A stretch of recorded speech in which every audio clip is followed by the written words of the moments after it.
It's really a fantastic pleasure to be here in this audience of great scholars and also great friends. And I'm going to talk about this, promiscuous mutualisms, the contribution of philosophers, especially John Dupré, to the scientific understanding of symbiosis. I know everyone is tired. I know everyone has lunch, so just be focused. 1 minute, that's the main points of the talk, and then you can take a short nap if you want. So the first point is that symbiosis, I submit, is a very important topic in John's work. And in fact, I'm going to try to defend the idea that it is a sort of ideal topic for John, as it brings together many of his most central obsessions, from promiscuous realism to process ontology. I think symbiosis is also a very interesting topic where philosophers and scientists interact, and some scientists acknowledge the very important contribution of philosophers to that question.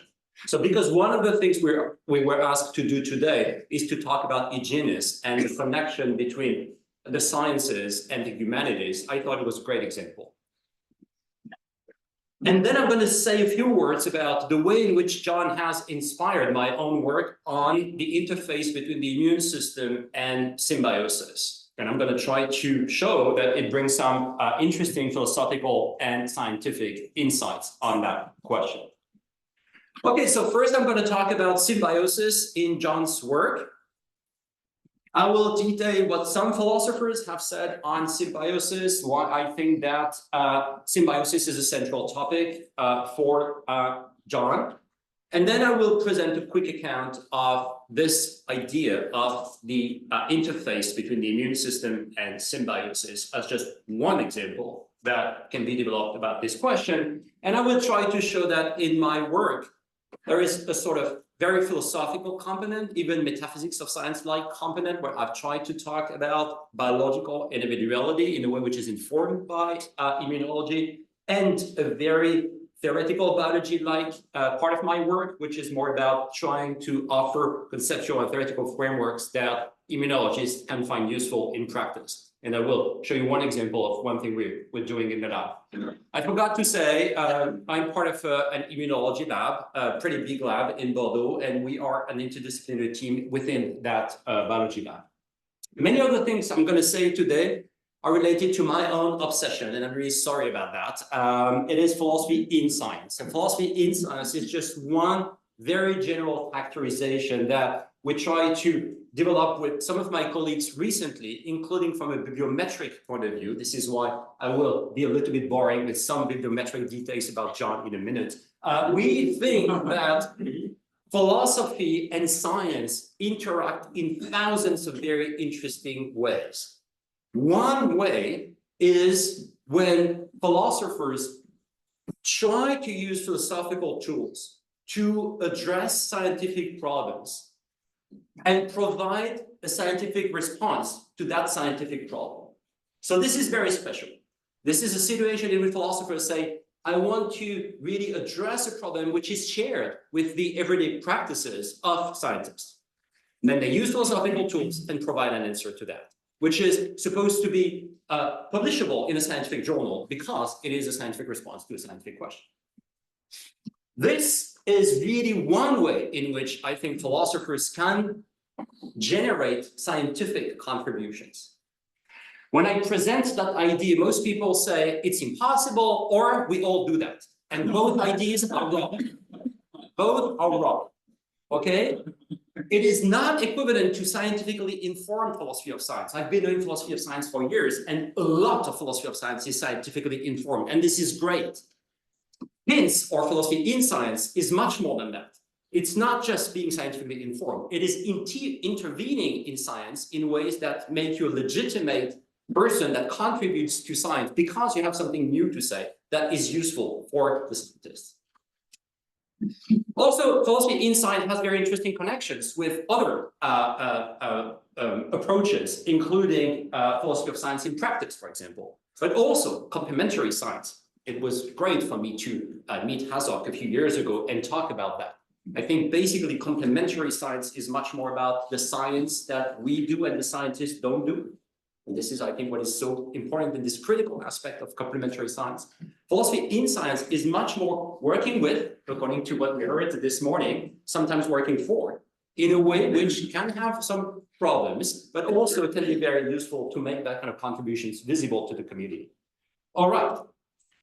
All this makes sense also because of the presence of Egenis in this Philosophy in Biology and Medicine international network that we have put together a few years ago, when you can recognize many people, including Tim Lewins from Cambridge, including Paul Griffiths, of course, from Sydney, Alan Love from Minnesota.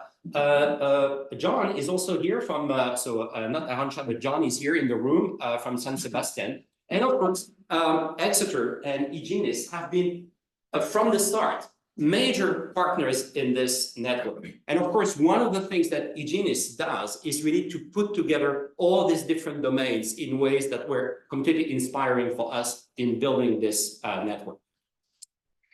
Now, symbiosis in Dupré's work. What I'm going to do now is a weird thing. I did something which is a very minimal characterization of John's work. It is to go to Web of Science and see to what extent the research done by John is visible in Web of Science. It's always hard for us philosophers to do that because Web of Science is a source where very few elements from the humanities are present. So this is a humbling lesson when you do that. If you follow Web of Science, John has published 32 papers. Of course, John has published many more papers than what Web of Science says. You can also realize, if you have a look at this, that the best Dupré's vintage is 2010, 2011, because this is when he published many papers, and those papers, all his papers were highly cited at this moment. John, don't worry too much about 2024. This is just because the data are not available. So there's no big drop here, which would be significant. What I think is more interesting is that if you go by disciplines, then you see that John has published in many different disciplines, something we all know, but this is good to put some figures on that. History and philosophy of science, philosophy, biology, ethics, sociology, medical ethics, etc., etc. If you are a quick counter, you realize that it is more than 32. It's because any paper can belong to several categories. This is one good and bad thing with Web of Science. What are the most cited papers of John according to the Web of Science? You probably cannot see that, but I can tell you one is prokaryotic evolution and the tree of life are two different things. The second one cited 100 times is size doesn't matter. Another one is towards processual microbial ontology, or also the polygenomic organism.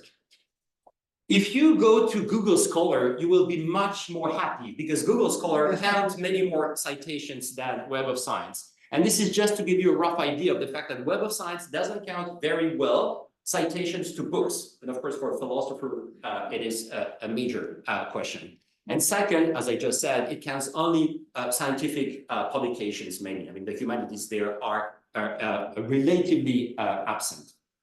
John in Google Scholar is extremely visible, extremely highly cited, and as we will, I think, all expect, the disorder of things is by far is the most cited item of John. If we go back to Web of Science just to have a look at the citing papers. So the papers that cite John, from which discipline are they? And here you see a very interesting diversity. So John is cited in history and philosophy of science, in genetics and heredity, in evolutionary biology, in microbiology, in philosophy, after all, it makes sense, biochemistry, molecular biology. So you see that kind of diversity is really telling of the kind of work that John has been doing and the visibility of this work. If you have a look at the most cited papers that cite John's work. Okay, so among all the people and papers that cite John, which one are very visible? You probably cannot see, but I can tell you the two main observations of that table. is first that John is cited by very central people in their field. So this is something which is interesting, not just to be cited by scientists, but to be cited by scientists who are themselves central in their own network of citations. And the second thing, which is striking, is that microbiology is the big success of John in terms of domains. This is where the citations, and again, citations are just one way of talking about interactions and disability. I'm aware of that. It's just one way of seeing that. This is where really the impact has been the strongest. Philosophers on symbiosis. I just want to give a few examples of what I see as very important issues that philosophers of science have addressed and are specifically about symbiosis. We heard quite a lot about that yesterday in the talk of Scott Gilbert. I just want to insist on a few points. One important question when you consider the recent work on symbiosis in many different subdomains of biology is how should we conceive of biological individuals, including people who have tried in philosophy to revise our views about interactors, Darwinian individuals in the sense of PDS, and so on. The sub-question is, what are holobionts? Do holobionts exist? And are holobionts units of selection? And by holobionts, we mean host and its symbionts. If you want a quick answer to can holobionts be units of selection, you ask Ford, and he says it's bullshit, which is a quick answer to that question. There has been debates about that. Many philosophers have been involved in that. Second, does symbiosis challenge our traditional concept of lineages? Third, does symbiosis force us to revisit certain traditional approaches to development, in particular gene-centric and internalist perspectives in development? Another set of questions that has been very important for philosophers is, does health, especially human health, but not only human health, depend on a certain composition or a certain balance of the microbiome? And here, a lot of very interesting papers have been published on homeostasis, dysbiosis, the balance of the microbiome, and so on. Often very critical papers. We haven't said the scientists talk about the balance of the microbiome, but it is very unclear what they mean. What I think is interesting is that we have here an example where many central scientists have said that the impact of philosophy and philosophers on their own thinking on symbiosis has been very important. And that includes names I'm sure you know. Margaret McFarlane is a fantastic biologist at Caltech now. Rob Knight at UCSD, Gerard Weber, who is at the Pasteur Institute, Scott Gilbert, Ford in the room, Seth Bodenstein, Eric Batteste, many people who have done excellent research, scientific research on symbiosis, have said that philosophical thinking has been helpful in the way they have done their own work. And this exists on other topics, but this is a great example. This is one example of a paper that Scott mentioned yesterday. Just to give you one example of a paper which is really highly cited in Web of Science, more than 1,700 times, which is a paper coordinated by Margaret McFarlane that mentions philosophical work.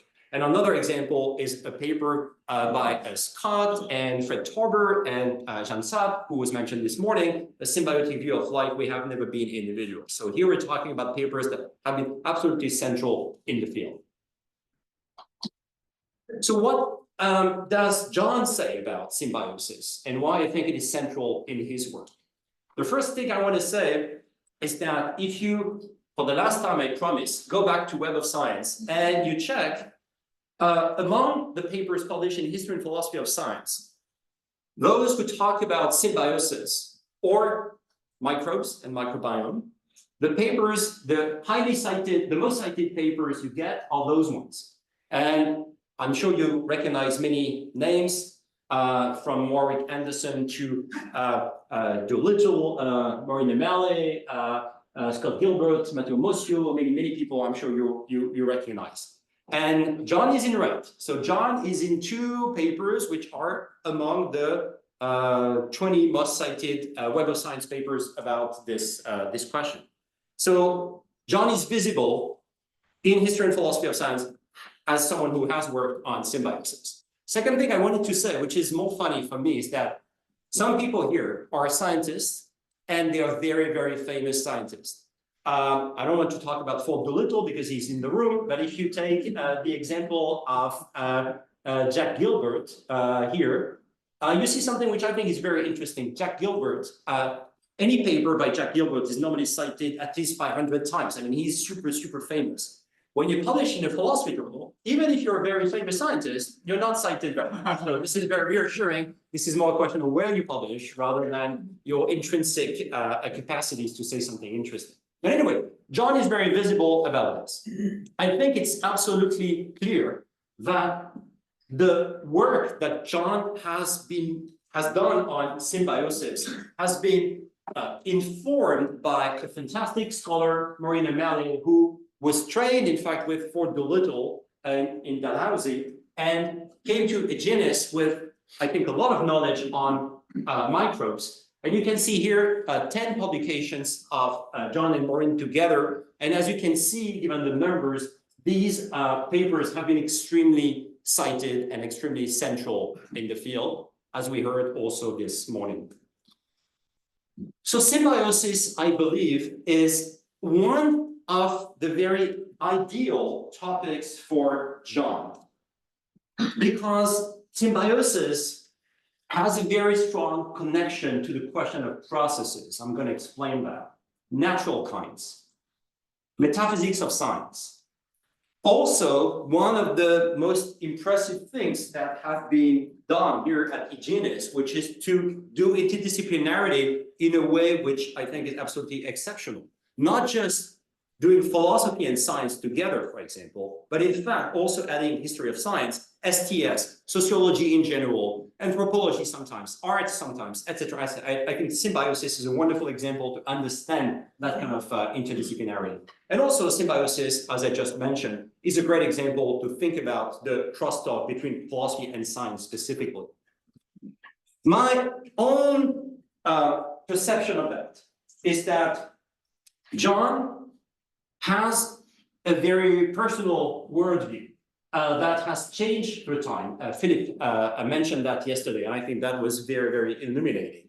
I think symbiosis, or more precisely the recent demonstration of the ubiquity of symbiosis, is a blessing for John's views. I think symbiosis, and I know the term is not very clear here, can be seen as the partial realization of two key ideas in John's metaphysics and epistemology. The first has to do with classification and promiscuous realism. I think it's very clear when you study symbiosis that there are different legitimate ways to classify objects. To which natural kinds does a lichen belong is a question which is very difficult to address. Nowadays, we consider that there are at least 18,000 species of lichens. But if you think about it, what exactly are the categories to which a lichen belongs is a very complicated question, much more than in a situation where you would not have a symbiosis, if those things exist. The second aspect, I think, is individuation. I think in symbiosis, one thing that is fascinating for many of us is that you can see a realization of something which is an interpenetration of objects. Take aphids and Buchnera, for example. They are here together. They are those microbes are transmitted vertically. If something is a holobiont, that would be aphid and Buchnera, for example. I mean, if something is reproduces as a holobiont, that would be something like that. And anyway, I think what is very interesting is that symbiosis, together with lateral gene transfer, has been, I think, a major argument for introducing process ontology in the work of John. And if you go back to the paper Size Doesn't Matter, a great paper of 2007 with Maureen O'Malley, you can really see that.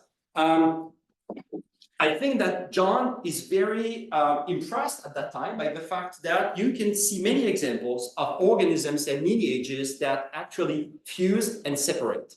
And because they fuse and separate, it is not entirely clear that you should think about those realities as individuals or as entities. And process thinking is the only way you can really give justice to that kind of phenomena in nature. So I'm not saying this is the only example. I'm saying this is a major example. This is also in the same way that I always read the work that John and Chapman did on viruses, which I think is one of the best examples of process thinking applied to biology and useful for biologists. And I think this is the same kind of inspiration. So in many cases, the idea here is that organisms are local and temporary concentrations of multiple intertwined and interacting components that belong to multiple categories. This is the most philosophical claim of my talk. I don't know if this is understandable, but the idea is really to give symbiosis an example of something that was absolutely crucial for generating this process thinking. My own view is that John had these very particular metaphysical epistemological views about classification and individuation. Maureen arrives in Egenis with all this knowledge about microbiology, and boom, microbiology is used as a wonderful science. Horizontal gene transfer, all the work on symbiosis has a great informative view to then make sense given the metaphysical epistemological options of John. So that's my interpretation. Now, how have I been inspired by John in my own work? My own work is mainly about symbiosis and immunity. Thinking about symbiosis and immunity, I've tried to say a few things about to express a few ideas about processes. I'm not a process fan. I'm not entirely sure what I think about that, but I tried to say a few things about gen identity. I worked quite a bit on the basis of symbiosis and immunity on metaphysics of science, and also very much on the crosstalk between philosophy and science.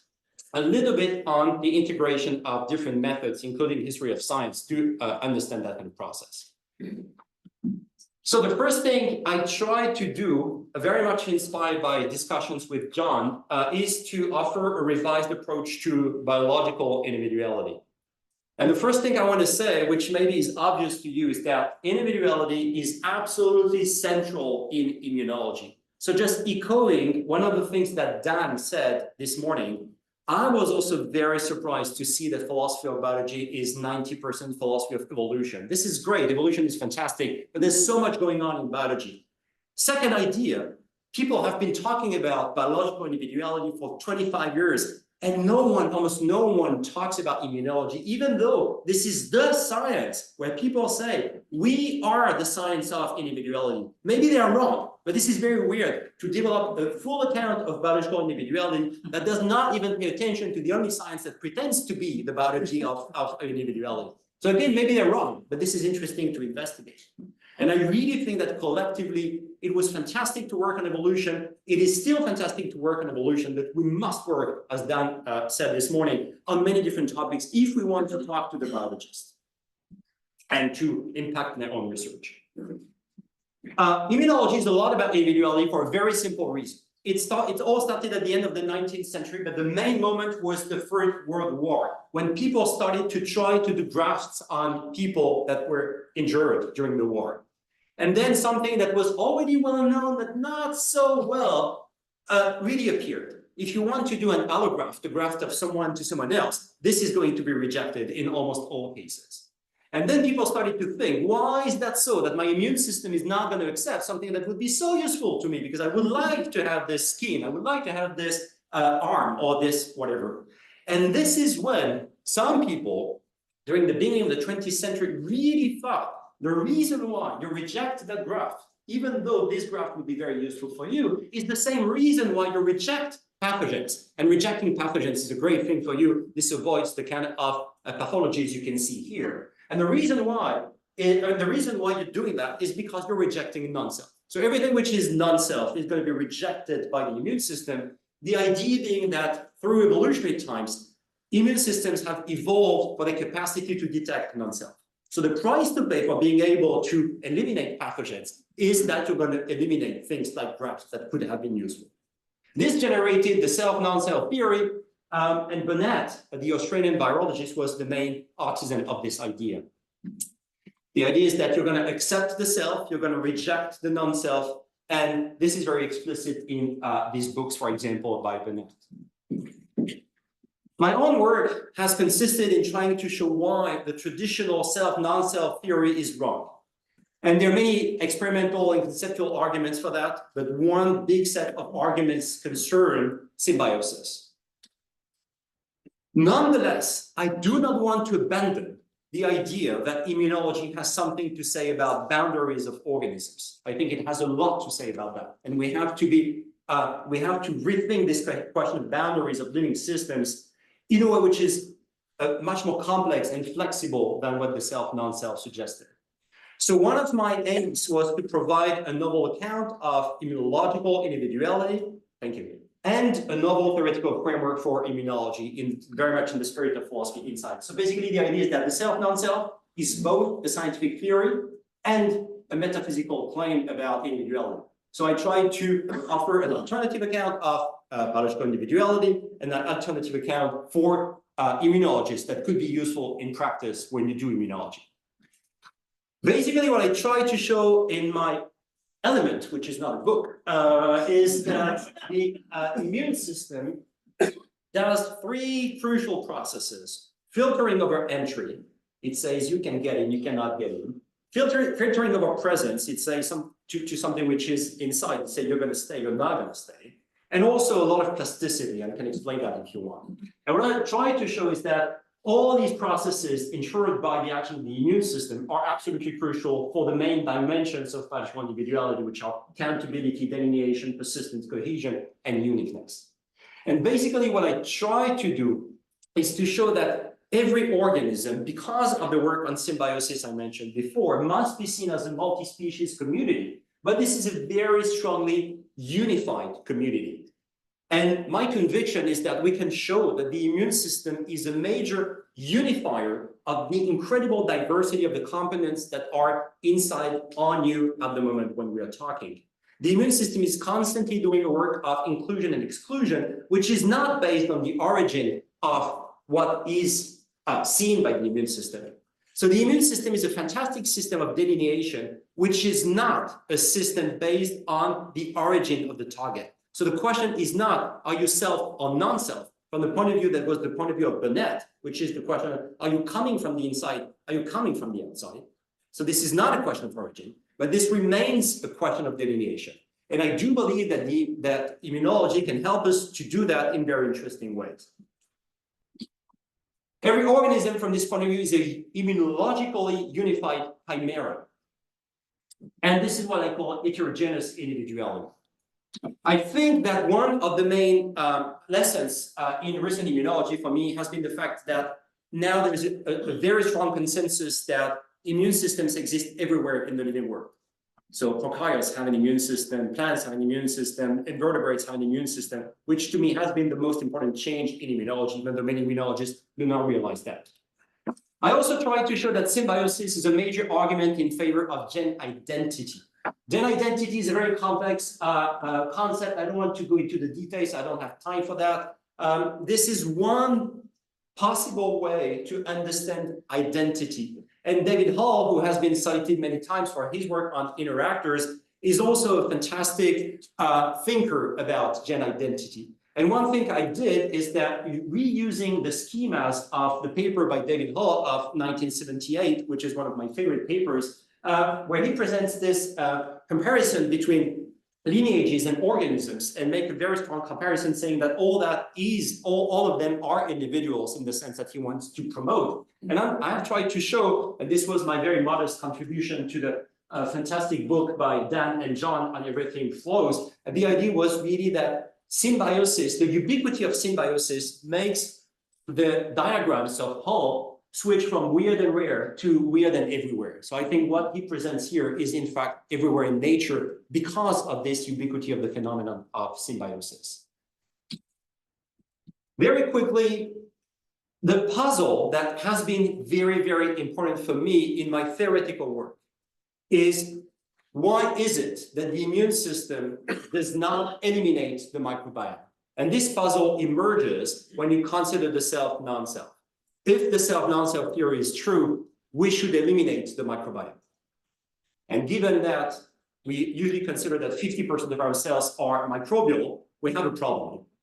So one thing I've been trying to do is to first show that microbiome studies invalidate traditional self-non-self view for many reasons. And what I've been trying to do in the last 5 years or so, and more recently in the way that I'm going to present in a second, is a systematic inter-theoretic comparison on what different immunological theories have to say about their dialogue between immunity and the microbiome, how valuable they are, and to generate new testable hypotheses. So with some of my colleagues, we considered different theoretical frameworks in immunology, including this framework that I presented in 2013, the discontinuity theory. So I don't have time to go into the details of this. Basically, the discontinuity theory of immunity is a theory that I suggested for immunology, in immunology, with immunologists, about the idea that what immune systems do, in fact, is to detect sudden changes. So that's the basic idea, that immune systems have evolved with the capacity to detect sudden changes. What we are doing with my colleagues in Bordeaux and at the Pasteur Institute, so Jean-Albert, who was mentioned before, is that we use the discontinuity theory and the danger theory. I can tell you more about this if you want. We simply took two of the theories that are used now in immunology, put them together, and I just wanted to show that as an example of something we're doing, which is not just philosophy of biology, not just theoretical biology, but we use philosophy of biology and theoretical biology to generate novel experiments that have not been done until now in immunology, and they are generated by the theoretical perspective that we're suggesting. And in that case, what we're doing right now at the Pasteur Institute, not me, because I'm very bad at doing experiments, but my colleagues, is that they ask, may damage and the repair response, which is associated with the immune system, be necessary for establishing the host-gut microbiome symbiosis? The idea, which is a little bit counterintuitive, being that during weaning, which is a very important moment for the connection between the immune system and the microbiome, we could block the repair response and determine if blocking the repair response is going to impair the symbiotic interaction between the host and its microbiome. And of course, we have many reasons to try to do that, and this is something which is ongoing. Okay, so it's as I said. Conclusion. I like this picture. Symbiosis seems to me to be central in John's thinking as it ties together many of his legitimate obsessions. Immunology, I think, offers a complementary approach, especially because recently it has been radically transformed by the realization that all living things have an immune system, the critique of the self, non-self view, the investigation of the co-construction between microbiome and the immune system. I think the microbiome work constitute a revolution for many physiological fields. I think, again, philosophers have been obsessed with the impact on evolution. And I'm like, this is interesting, but there's much more going on in biology about the microbiome and symbiosis. And immunology is one example of that. And I think we don't have very good theories, as I showed. I mean, I don't know if it was clear enough, but my idea is that immunologists right now in 2024 don't know how the immune system responds to the microbiome. This is very weird. This is a major question, and we don't know. So I see one of my tasks as trying to help, if I can, to answer that question. This is the first time I met John. We had the great wine in Paris in 2006. Thank you, John, for inspiration discussions, 20 years of friendship. More generally, I must say something that has been said already, but I really want to thank you for being such a kind and generous person in the often pretty hostile environment of research. So I think having people like John is really a difference maker from this point of view. I really want to thank Sabina, all the great people from Egenis and Egenis itself as an institution for interactions and shared goal of building interdisciplinary bridges between biology and the humanities. And thank you very much for your time.